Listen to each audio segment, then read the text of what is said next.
Hello students, so next unit है आपका 12th organic chemistry से रिलेटेड है और जनरल टर्म्स हैं, ठीक है, general properties. Okay, some basic concepts. So organic word का मतलब है ऑर्गन्स किसके, एनिमल्स और प्लांट्स दोनों के। सो ऑर्गेनिक केमिस्ट्री क्या हुआ, ऐसे प्रोडक्ट्स की स्टडी जो हमें प्लांट्स और एनिमल्स से मिली हुई है। इसीलिए जो है कंपाउंड्स को 2 टाइप्स में डिवाइड कर दिया हुआ है, इनऑर्गेनिक और ऑर्गेनिक। जो कि लिविंग सोर्सेज में से मिले उनको हमने ऑर्गेनिक कंपाउंड्स बोला, और जो नॉन लिविंग सोर्सेज से मिले रॉक्स और मिनरल्स से उनको हमने इनऑर्गेनिक कंपाउंड बोला, ठीक है। सो ऑर्गेनिक केमिस्ट्री जो है ऐसी स्टडी है कंपाउंड्स की जो कि लिविंग सोर्सेज से मिल रहे हैं, और inorganic chemistry study of the compound from non living sources. पहले जो थी वो बहुत ही लिटिल इन्फॉर्मेशन थी कंपोजिशन के बारे में।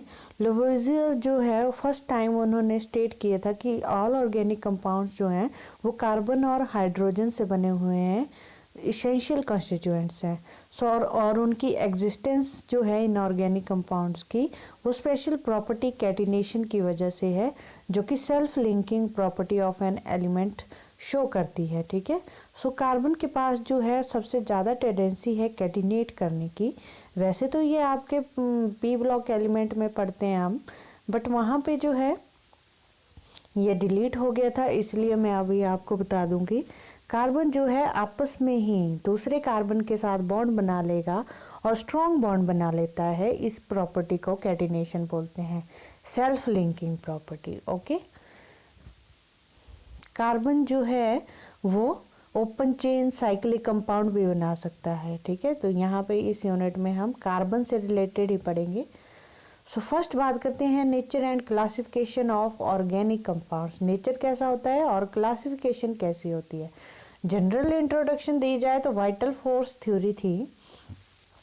बर्जीलियस स्वीडिश केमिस्ट है, 1815 में उन्होंने स्टेट किया कि ऑर्गेनिक कंपाउंड जो हैं वो उनको हम लैब में प्रिपेयर नहीं कर सकते, क्योंकि कोई मिस्टीरियस फोर्स है जो कि उनकी फॉर्मेशन के लिए रिस्पॉन्सिबल है और वो ह्यूमन बींग्स के रीच में नहीं है। उस मिस्टीरियस फोर्स को उन्होंने वाइटल फोर्स बोला, इसलिए इसका नाम वाइटल फोर्स थ्योरी पड़ गया, ठीक है।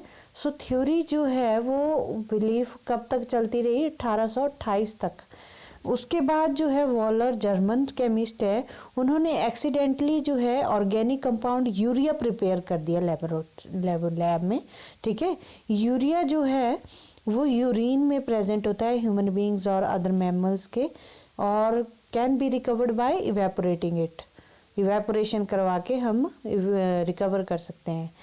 एक्चुअली वो वोलर जो था वो क्या कर रहा था, अमोनियम साइनेट बनाने की कोशिश कर रहा था जो कि इनऑर्गेनिक कंपाउंड है, और उसने क्या करना था, अमोनियम सल्फेट और पोटाशियम सल्फेट को वो हीट कर रहा था आपस में, ठीक है। सो बट उसको मिल क्या गया, बनाना था अमोनियम साइनेट, बट उसको मिला क्या, यूरिया, ठीक है, अमोनियम साइनेट।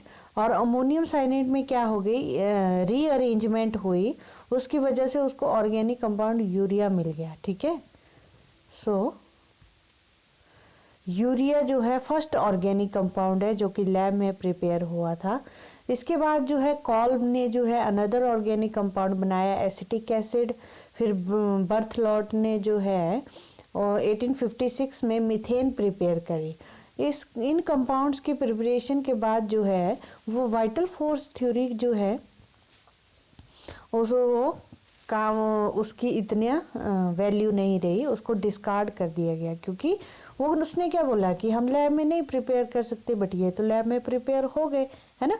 सो अब जो है ऑर्गेनिक कंपाउंड जो है हम लैब में प्रिपेयर करते हैं और मैन मेड कंपाउंड रिगार्ड किया जाता है उनको, ठीक है।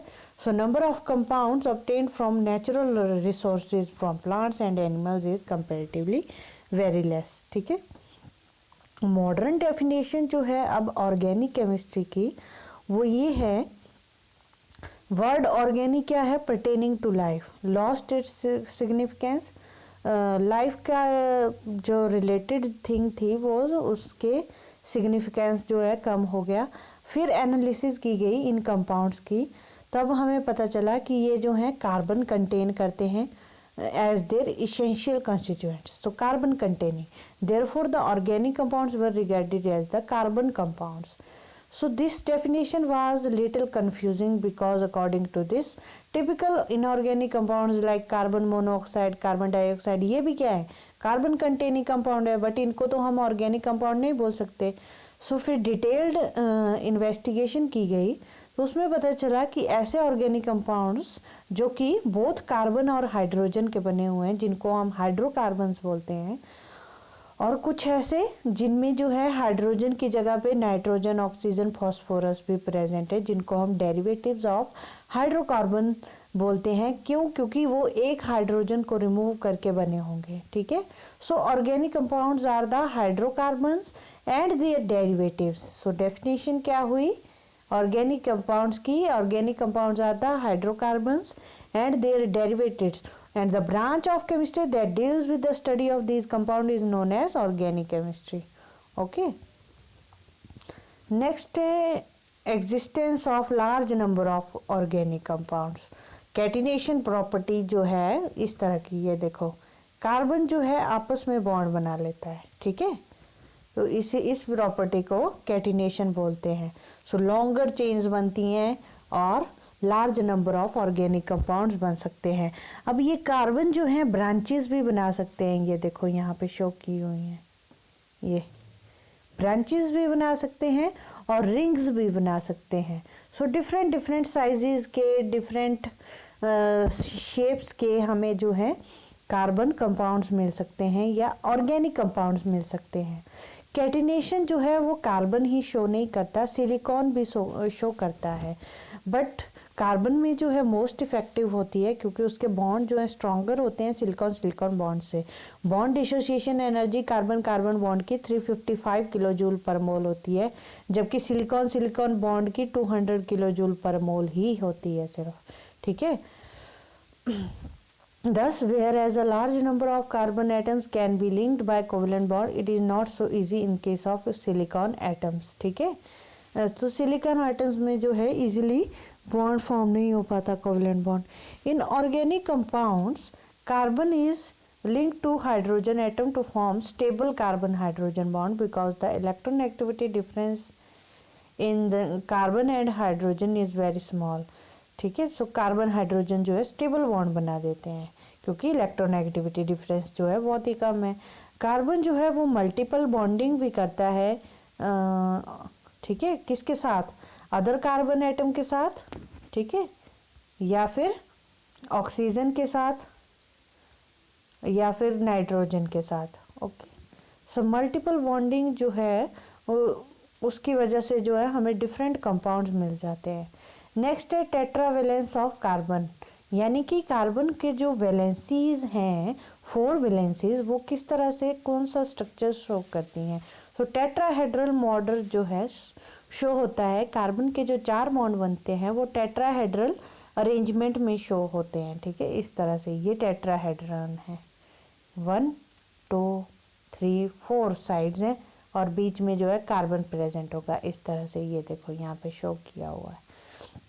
सो एक कार्बन बीच में है और 3 हाइड्रोजन या 3 बॉन्ड जो हैं एक ही प्लेन में है, यानी कि एक साइड को है और एक बैकवर्ड साइड में है. ठीक है.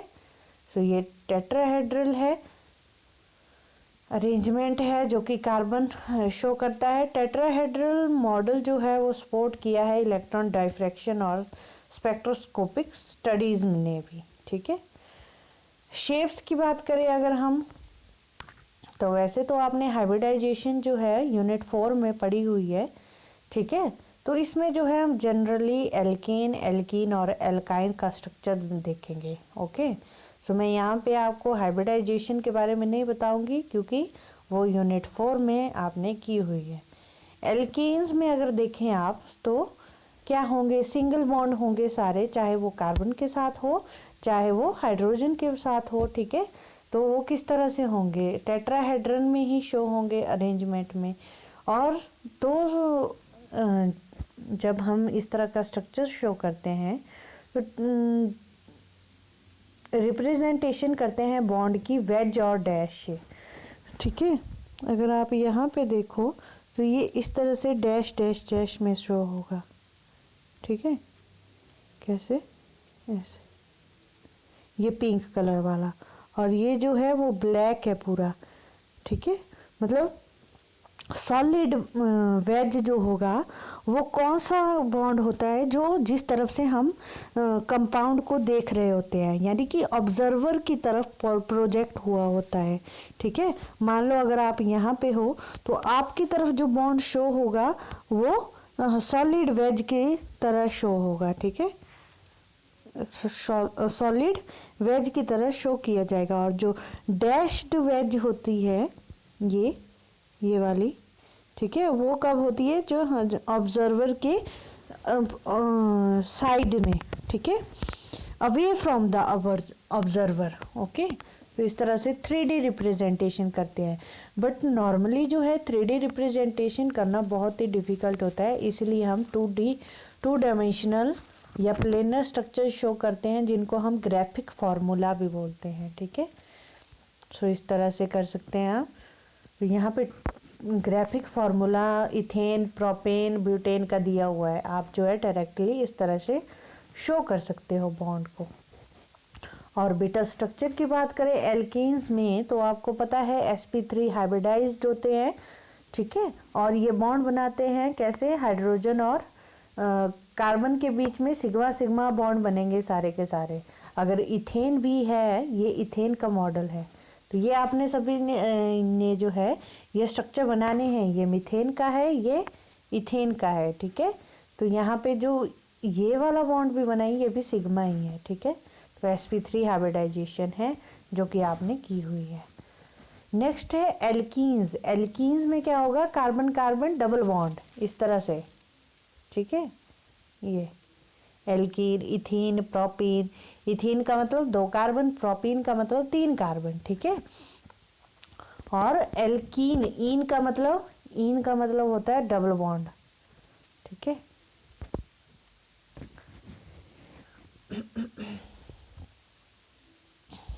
सो CnH2n जनरल फार्मूला होता है एल्कीन्स का, CnH2n। जितने n H को उससे H में जो है उसको 2 से मल्टीप्लाई कर दो, उतने H होंगे आपके पास, यानी कि उतने हाइड्रोजन होंगे। अगर 2 कार्बन है तो 4 हाइड्रोजन होंगे, 2 × 2 4, ठीक है। तो इस तरह से आप कर सकते हो। ऑर्बिटल स्ट्रक्चर की बात करें तो यहाँ पे जो है पाई बॉन्ड होता है एक, बाकी सारे सिग्मा होंगे और एक पाई बॉन्ड होगा, इसलिए ये क्या होते हैं? sp2 हाइब्रिडाइज्ड होते हैं, फॉर्मेशन ऑफ डबल बॉन्ड होती है। सो पाई इलेक्ट्रॉन क्लाउड जो है इस तरह से शो होगा यहाँ पे आपको, अबव द प्लेन और बिलो द प्लेन। तो ये ऑर्बिटल स्ट्रक्चर भी आपने बना लेना है कार्बन कार्बन के बीच में। और जो ये पाई बॉन्ड बनेगा वो ओवरलैपिंग से बनता है, बट यहाँ पे हम ओवरलैपिंग शो नहीं कर सकते, इसलिए हम इस तरह से डैश लगा देते हैं, ठीक है। हो क्या रही होती है? ओवरलैपिंग हो रही होती है, बट हम डैश लगा देते हैं ताकि जो है हम इजीली इसको शो कर सकें। एल्काइंस के केस में भी इसी तरह से। अब यहाँ पे क्या होंगे? 3 बॉन्ड होंगे, आइन लगा है यानी कि 3 बॉन्ड है, ट्रिपल बॉन्ड है, 1 2 3 कार्बन कार्बन के बीच में, उनको हम एल्काइंस बोलेंगे, ठीक है। सो इथाइन, प्रोपाइन, ये सारे क्या हैं? एल्काइंस हैं। और जनरल फार्मूला है CnH2n-2, ठीक है। जितने कार्बन उसमें से हाइड्रोजन जो है पहले 2 से मल्टीप्लाई करो, फिर -2 कर दो। अगर देखो कार्बन जो है 2 हैं, 2 कार्बन है, हाइड्रोजन कितने? 2 × 2 4, 4 - 2 2, तो C2H2 इथाइन बन गया, ठीक है। इस तरह से आप जनरल फार्मूला से जो है पता लगा सकते हो कि क्या है ये। ऑर्बिटल स्ट्रक्चर की बात करें तो sp हाइब्रिडाइजेशन है और 2 पाई बॉन्ड बनेंगे यहाँ पे अब, ठीक है। एक पी एक्स पी वाई के बीच में और एक पी जेड के बीच में, ठीक है।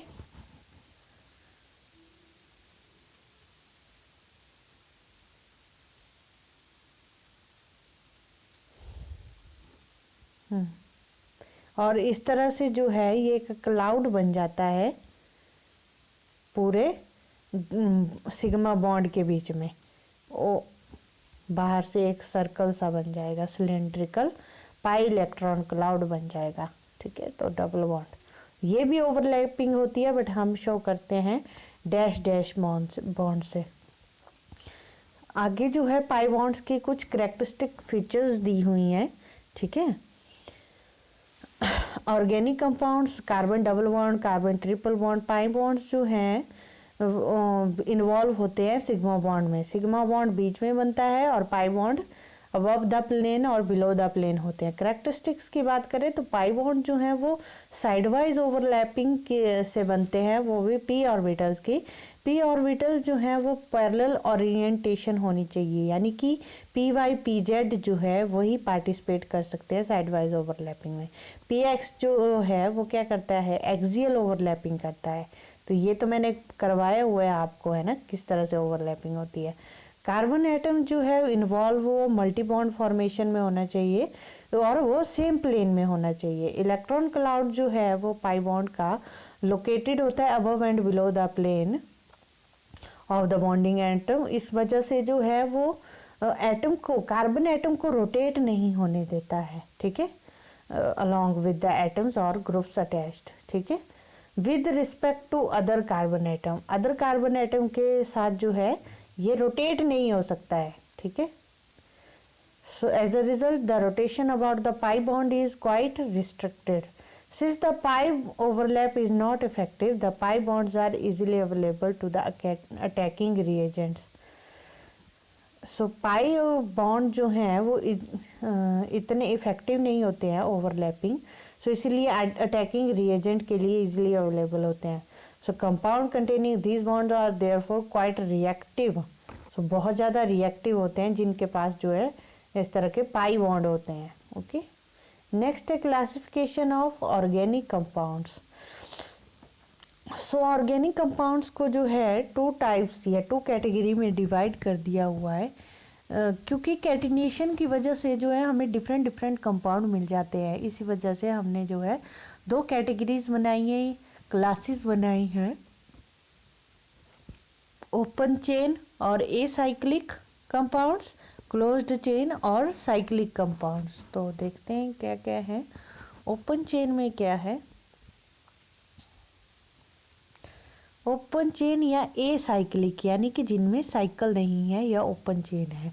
तो अगर एक लॉन्ग चेन बन जाए इस तरह से, इथेन, प्रोपेन, प्रोपीन, ये स्ट्रेट चेन कंपाउंड है। और अगर ब्रांचेस भी होंगी तब भी ये क्या है, ओपन चेन ही कंपाउंड है, बट ब्रांच्ड है, ब्रांच्ड चेन कंपाउंड्स हैं, ठीक है, बट ओपन है। ओपन मतलब जो दोनों एंड जो हैं इस चेन के वो खुले हैं, ठीक है। दीज आर, इनको हम एलिफेटिक कंपाउंड्स भी बोलते हैं, क्योंकि some of them were first obtained by animal fats, इसलिए एलिफेटिक भी बोलते हैं। फिर आया क्लोज्ड चेन और साइक्लिक कंपाउंड्स। तो इसमें भी होमोसाइक्लिक और हेटेरोसाइक्लिक टू टाइप्स के हैं। पहले बात करते हैं होमोसाइक्लिक की। होमोसाइक्लिक ऐसे जिनमें जो है एक ही तरह के एटम प्रेजेंट होंगे, ठीक है, एक ही तरह के।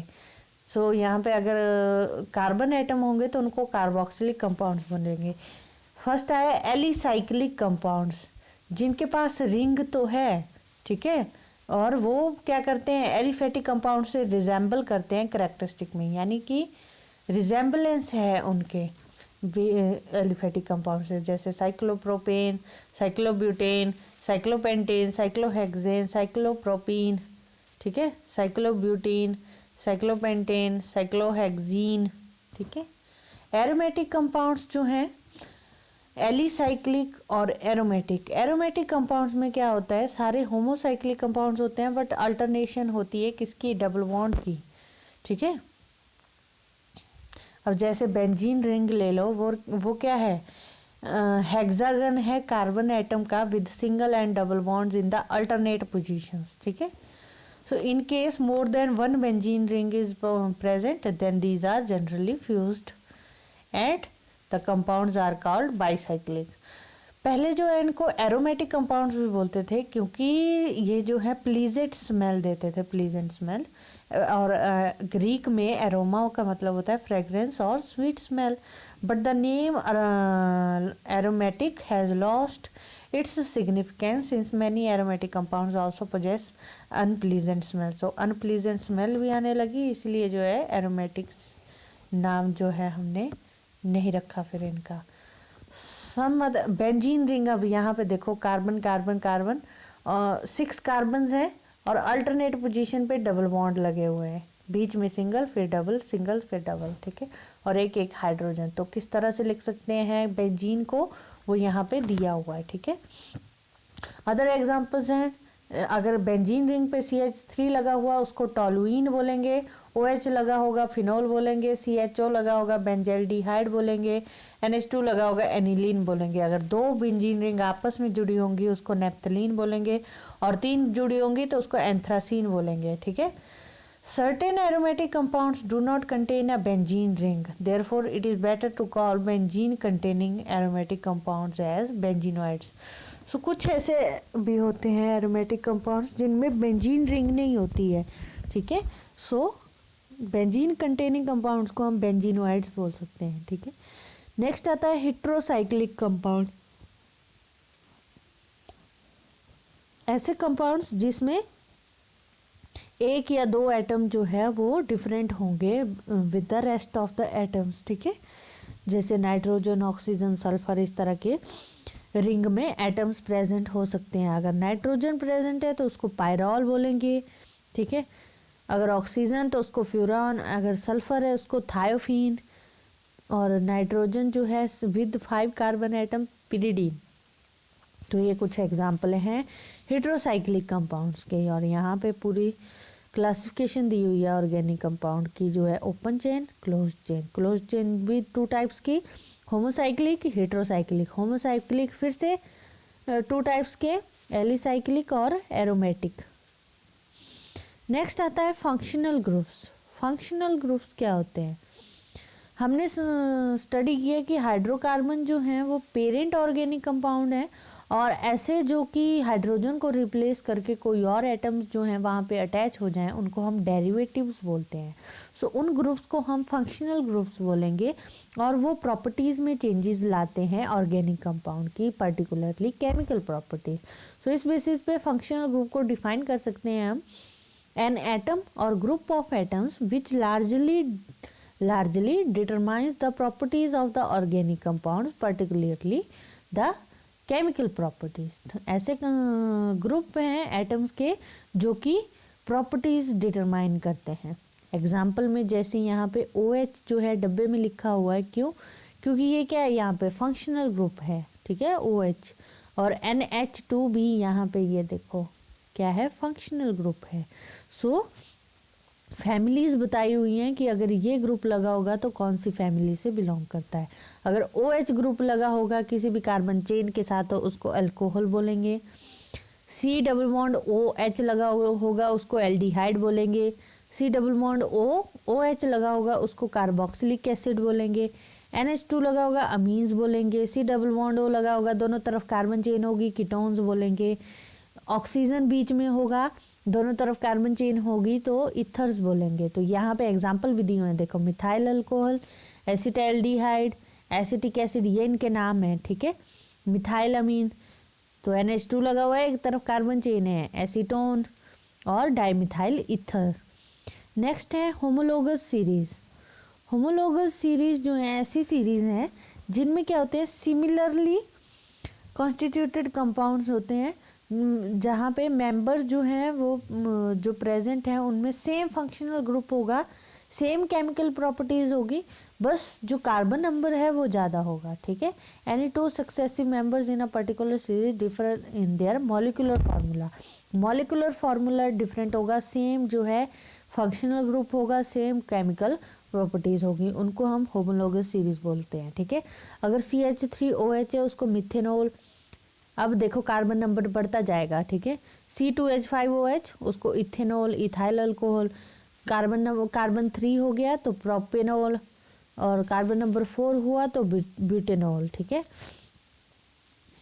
ये मैं नाम बोल रही हूँ इनके IUPAC नेम, यहाँ पे इन्होंने लिखा नहीं हुआ है क्योंकि इसका बाद जो नेक्स्ट टॉपिक आएगा वो आपका IUPAC नेमिंग का आएगा, IUPAC नेम, ठीक है।